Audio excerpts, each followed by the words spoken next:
আসসালামু আলাইকুম। বাংলা সংবাদে আপনাদের সবাইকে স্বাগত জানাচ্ছি। আমি ফিরোজ তোহা। শুরুতেই বিআরবি কেবলস সংবাদ শিরোনাম। ইন্নালিল্লাহ। আবার মধ্যপ্রাচ্যে ভয়াবহ তৃতীয় বিশ্বযুদ্ধ চলছে। মার্কিন যুক্তরাষ্ট্র এবং ইসরায়েলকে দফায় দফায় ক্ষেপণাস্ত্র দিয়ে ধসিয়ে দিচ্ছে ইরানের বিপ্লবী গার্ড বাহিনীর সদস্যরা।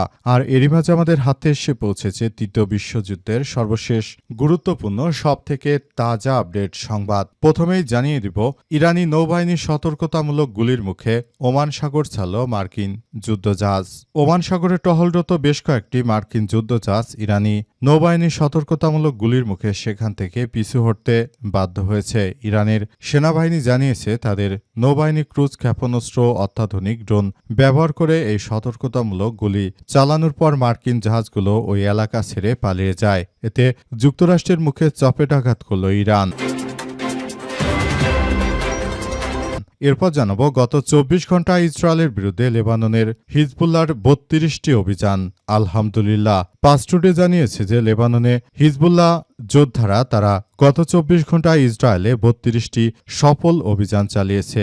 ধারণা করা হচ্ছে যে যদি লেবাননের যোদ্ধারা না থাকত তাহলে এ পর্যন্ত ইসরায়েলিরা তারা লেবাননের রাজধানী বৈরুতে পৌঁছে যেত এবং বৈরুতের দখল নিয়ে নিত। আজ প্রতিরোধমূলক অভিযানগুলো হাদাদা, ইয়াহমের আল শাকিব, জোতার কান্তারা, নাকুরা আল ইদাইসা এবং তাইরি শহরের আশপাশের কেন্দ্রীভূত ছিল বলে নিশ্চিত করা হয়েছে। এদিকে যুক্তরাষ্ট্রের গুপ্তচর বৃত্তি ইসরায়েলকে সর্বোচ্চ হুমকি হিসেবে দেখছে পেন্টাগন। যুক্তরাষ্ট্রে ইসরায়েলের গুপ্তচর বৃত্তিমূলক কর্মকাণ্ড নিয়ে উদ্বেগ বাড়ছে বলে দাবি করেছে মার্কিন কর্মকর্তারা। এই প্রেক্ষাপটে মার্কিন প্রতিরক্ষা দপ্তর পেন্টাগনের অধীনস্থ ডিফেন্স ইন্টেলিজেন্স এজেন্সি বা ডিআইএ সম্প্রতি ইসরায়েলকে যুক্তরাষ্ট্রের জন্য সর্বোচ্চ ক্রিটিক্যাল পাল্টা গোয়েন্দা হুমকির পর্যায়ে উন্নীত করেছে বলে জানিয়েছে একাধিক মার্কিন সূত্র। এবারে জানাবো, ইরানকে শক্তিশালী এবং অহংকারী বললেন ডোনাল্ড ট্রাম্প। চলমান যুদ্ধবন্ধে যুক্তরাষ্ট্রের সঙ্গে এখনো কোনো চূড়ান্ত চুক্তিতে পৌঁছায়নি ইরান, তবে শেষ পর্যন্ত তেহরানকে সমঝোতা আসতেই হবে বলে মন্তব্য করেছেন মার্কিন যুক্তরাষ্ট্রের প্রেসিডেন্ট ডোনাল্ড ট্রাম্প। তার ভাষায়, ইরানের নেতারা শক্তিশালী এবং অহংকারী, তাই সিদ্ধান্ত নিতে কিছুটা সময় নিচ্ছে।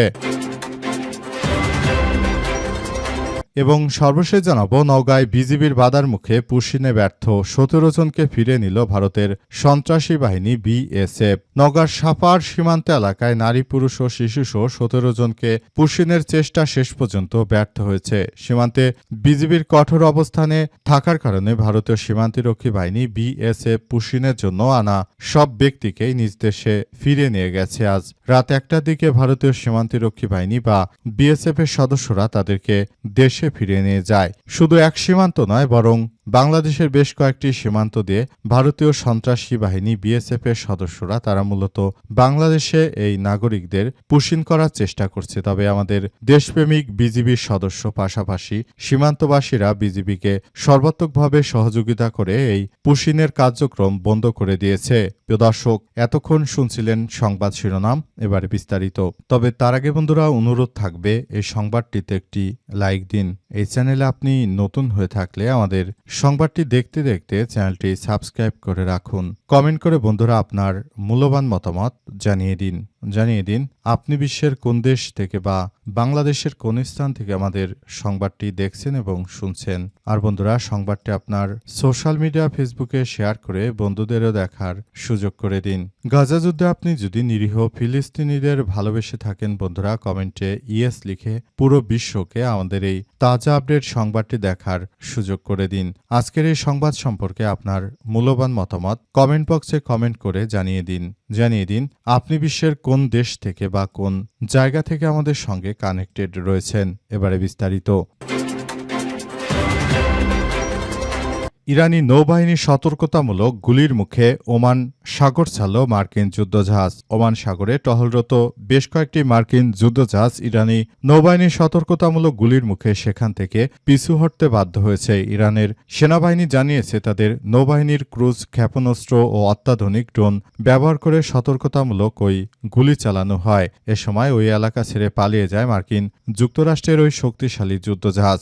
আজ ইরানের সেনাবাহিনীর পক্ষ থেকে দেওয়া এক বিবৃতি বিবৃতিতে বলা হয়েছে যে যুক্তরাষ্ট্রের সন্ত্রাসী নৌবাহিনী কর্তৃক বাণিজ্যিক জাহাজ ও তেলবাহী ট্যাঙ্কার ছিনতাই, সমুদ্রসীমা বিশৃঙ্খলা ও হয়রানিমূলক কর্মকাণ্ড প্রতিহত করার অংশ হিসেবে এই অভিযান পরিচালনা করা হয়েছে। বিবৃতিতে আরও বলা হয়েছে যে ইরানের নৌবাহিনীর গাদির ক্ষেপণাস্ত্র এবং নতুন শাহিদ দানাডনের মাধ্যমে সতর্কতামূলক গুলি চালানোর পর অনুপ্রবেশকারী মার্কিন ডেস্ট্রয়ার বা DDG-103 এবং DDG-8 ওমান সাগর ছেড়ে ভারত মহাসাগরের দিকে চলে যেতে বাধ্য হয়। পাশাপাশি ইরানি নৌবাহিনীর সদস্যরা নিশ্চিত করেছে যে USS ত্রিপলি নামের একটি মার্কিন উভচর যুদ্ধজাহাজ ও হেলিকপ্টার ক্যারিয়ারকেও ওমান সাগর থেকে হটিয়ে দেওয়া হয়েছে। ইরানি নৌবাহিনী জানিয়েছে যে সাম্প্রতিক দিনগুলোতে পরিচালিত ধারাবাহিক অভিযানের অংশ হিসেবে ওই পদক্ষেপ গ্রহণ করা হয়েছে।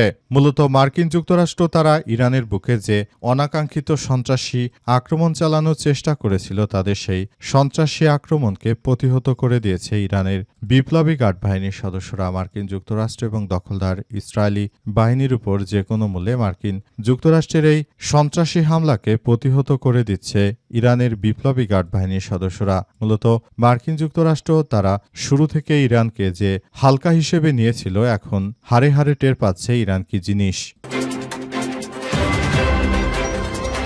গত ২৪ ঘণ্টায় ইসরায়েলের বিরুদ্ধে লেবাননের হিজবুল্লাহর ৩২টি অভিযান। আলহামদুলিল্লাহ, গত ২৪ ঘণ্টায় একযোগে জায়নবাদীদের লক্ষ্য করে ৩২টি অভিযান চালিয়েছে লেবাননের সশস্ত্র যোদ্ধারা। তারা জানিয়েছে যে আমরা বেঁচে থাকতে লেবাননের ১ ইঞ্চি জমিও ছাড় দেওয়া হবে না। মূলত তারা যে ধরনের সন্ত্রাসী কার্যক্রম শুরু করেছে, লেবাননের যোদ্ধারা মার্কিন যুক্তরাষ্ট্র এবং দখলদার ইসরায়েলিদের বিরুদ্ধে পৃথিবীর ইতিহাসে সবথেকে এক ভয়ানক কার্যক্রম ও প্রতিরোধ গড়ে তুলেছে। মূলত মার্কিন যুক্তরাষ্ট্র এবং দখলদার ইসরায়েলি সন্ত্রাসীরা তারা মূলত যেভাবে ইরানের উপর আক্রমণ করেছিল একইভাবে তারা লেবাননের উপর আক্রমণ চালাচ্ছে। তবে লেবাননের যোদ্ধারা তারা পুরোদমে মার্কিন যুক্তরাষ্ট্র দখলদার ইসরায়েলিদের এই সন্ত্রাসী আক্রমণকে রুখে দিয়েছে।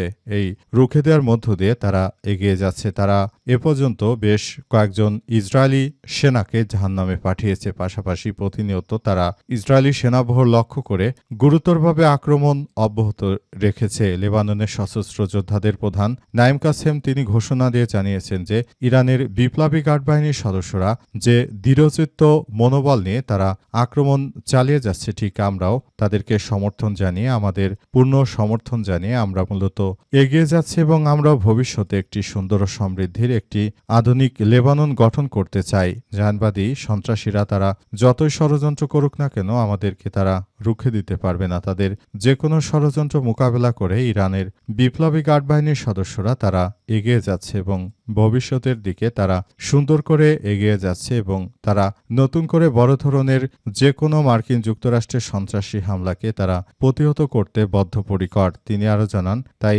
যুক্তরাষ্ট্রের এই সন্ত্রাসী আক্রমণ বা লেবাননের এই সন্ত্রাসী আক্রমণ থেকে বাঁচার জন্য আমরা পুরোদমে কাজ করছি। যুক্তরাষ্ট্রের গুপ্তচরবৃত্তি ইসরায়েলকে সর্বোচ্চ হুমকি হিসেবে দেখছে পেন্টাগন। আলহামদুলিল্লাহ, অবশেষে মার্কিন যুক্তরাষ্ট্র বুঝতে পেরেছে যে পৃথিবীর জন্য হুমকি স্বরূপ হচ্ছে এই জায়নবাদী সন্ত্রাসীরা। মূলত মার্কিন যুক্তরাষ্ট্রে যত প্রযুক্তি রয়েছে সব প্রযুক্তিগত জ্ঞান অর্জন করতে চাইছে এই জায়নবাদী সন্ত্রাসীরা। তাদের উদ্দেশ্য হচ্ছে যে তারা মার্কিন যুক্তরাষ্ট্রকে ধসিয়ে দিয়ে নতুন করে তারা নিজেরাই মূলত যুক্তরাষ্ট্রের অবস্থানে বসার জন্য চেষ্টা চালিয়ে যাচ্ছে। মধ্যপ্রাচ্যে এই মার্কিন যুক্তরাষ্ট্রের এই সাম্রাজ্যকে পতনের মুখে ঠেলে দিয়ে মূলত তারাই সেখানে নিজেদের এই সাম্রাজ্যকে তারা প্রতিষ্ঠিত করতে চায় এই জায়নবাদী সন্ত্রাসীরা। তাদের উদ্দেশ্য হচ্ছে যে তারা মূলত লেবানন সহ পুরো অঞ্চল জুড়ে বরং ইসরায়েলের এই কর্তৃত্ব স্থাপন করতে চায় এবং মধ্যপ্রাচ্য জুড়ে মার্কিন যুক্তরাষ্ট্রে যে কর্তৃত্ব রয়েছে সেগুলো বাতিল করে মূলত মুসলিমদের তেল সম্পদ দখল করে তারপর ভবিষ্যতে ইসরায়েলি এই তেলের বাজারকে সম্পূর্ণ তারা নিজেদের নিয়ন্ত্রণে নিতে চায়। কিন্তু শেষ পর্যন্ত মার্কিন যুক্তরাষ্ট্রের পেন্টাগনের সেনা সদস্যরা তারা সরাসরি বুঝতে পেরেছে যে তাদের জন্য হুমকি আসলে কারা, মুসলিম নাকি এই জায়নবাদী সন্ত্রাসীরা। অবশেষে তারা বিষয়গুলোকে খুবই গুরুত্ব সহকারে বুঝতে পেরেছে। বিষয়গুলো নিয়ে তারা এবার মুখও খুলেছে। তারা জানিয়েছে যে ইসরায়েলের জন্য আমরা এতদিন ধরে কাজ করলাম, সেই ইসরায়েল বাহিনীরাই মার্কিন যুক্তরাষ্ট্রের তথ্য সরঞ্জাম ও প্রযুক্তি চুরি করার মধ্য দিয়ে তারা মূলত যুক্তরাষ্ট্রকে পেছনে ফেলে বিশ্ব নেতৃত্বে আসতে চাইছে এই জায়নবাদী সন্ত্রাসীরা। তাই তারা যুক্তরাষ্ট্রের বিরুদ্ধে একটি সিক্রেট মিশন পরিচালনা করতে চায়। কিন্তু যুক্তরাষ্ট্রের পেন্টাগনের গোয়েন্দারাও কম নয়। তারা দখলদার ইসরায়েলি বাহিনীর এই ধরনের সন্ত্রাসী কার্যক্রমগুলো ধরে ফেলেছে। এখন তারা এই ইহুদিবাদী ইসরায়েলকেই নিজেদের জন্য এক আতঙ্ক হিসেবে অভিহিত করছে। মূলত মার্কিন যুক্তরাষ্ট্র সব সময় ইসরায়েলকে বন্ধু হিসেবে ব্যবহার করত, অর্থাৎ মধ্যপ্রাচ্যে মুসলিম দেশগুলোকে শাসনে রাখার জন্য ইসরায়েলকে অনেক বড় প্রয়োজন ছিল। তাই ইসরায়েলের প্রতিটি কথাই শুনত যুক্তরাষ্ট্র। কিন্তু শেষ পর্যন্ত যুক্তরাষ্ট্রে গুপ্তচর বৃত্তি ইসরায়েলকে সর্বোচ্চ হুমকি হিসেবে দেখছে মার্কিন যুক্তরাষ্ট্রের পেন্টাগন। ইরানকে শক্তিশালী এবং অহংকারী বললেন ডোনাল্ড ট্রাম্প। চলমান যুদ্ধবন্ধে যুক্তরাষ্ট্রের সঙ্গে এখনও কোনো চূড়ান্ত সমঝোতা আসতে পারেনি ইরান এবং যুক্তরাষ্ট্র। অবস্থায় ইরানের বিরুদ্ধে এবার কুৎসা রটাতে শুরু করেছে মার্কিন যুক্তরাষ্ট্রের প্রেসিডেন্ট ডোনাল্ড ট্রাম্প। তিনি ইরানকে জানাচ্ছেন যে ইরান নাকি শক্তিশালী এবং অহংকারী। তারা যুক্তরাষ্ট্রের সঙ্গে কোনো চুক্তি করতে চাইছে না, অথচ অহংকারী হচ্ছে যুক্তরাষ্ট্র, কারণ তারাই ইরানের সর্বোচ্চ ধর্মীয় নেতাকে হত্যা করেছে। এমনকি ইরানের ইসলামী বিপ্লবী গার্ড বাহিনীর যে নৌবাহিনীর সদস্যরা রয়েছে তাদের প্রধানকে হত্যা করেছে, এমনকি সেনা প্রধানকে হত্যা করেছে। পাশাপাশি ইরানের সুপ্রিম লিডারের নাতি নাতনি জামাতা মেয়ে সবাইকে খুন করেছে। অথচ সেই যুক্তরাষ্ট্রের সঙ্গে এখন কিনা ইরানকে এইভাবে যুক্তরাষ্ট্রের সঙ্গে আপোষ করতে হবে। কতটা মগের মুল্লুক পেয়েছে ডোনাল্ড ট্রাম্প। এ কারণে ইরানের সর্বোচ্চ ধর্মীয় নেতা নির্দেশনা দিয়েছেন যে ইরান কখনোই মার্কিন যুক্তরাষ্ট্রের মতো কোনো সন্ত্রাসী রাষ্ট্রের সঙ্গে তারা আঁতাত করবে না। তাই তারা নতুন করে বিষয়গুলোকে খুবই গুরুত্ব সহকারে দেখছে। কিন্তু যুক্তরাষ্ট্রের প্রেসিডেন্ট তিনি বুঝতে পেরেছেন যে কোনো মূল্যে ইরানের সঙ্গে যুদ্ধবিরতি করতেই হবে। যদি যুদ্ধবিরতি করা না যায় তাহলে ধীরে ধীরে মার্কিন যুক্তরাষ্ট্রের ডলারের দাম তলানিতে ঠেকে যাবে। এই ক্ষেত্রে যুক্তরাষ্ট্র চরম বিপর্যয়ের মুখে পড়তে পারে। সুতরাং যুক্তরাষ্ট্র যে কোনো মূল্যে এখন ইরানের সঙ্গে একটি শান্তি চুক্তি করার বিভিন্নভাবে চেষ্টা চালিয়ে যাচ্ছে, কিন্তু ইরানের স্বার্থ অনুযায়ী না হওয়াতে ইরান এই যুদ্ধবিরতি আসলে করতে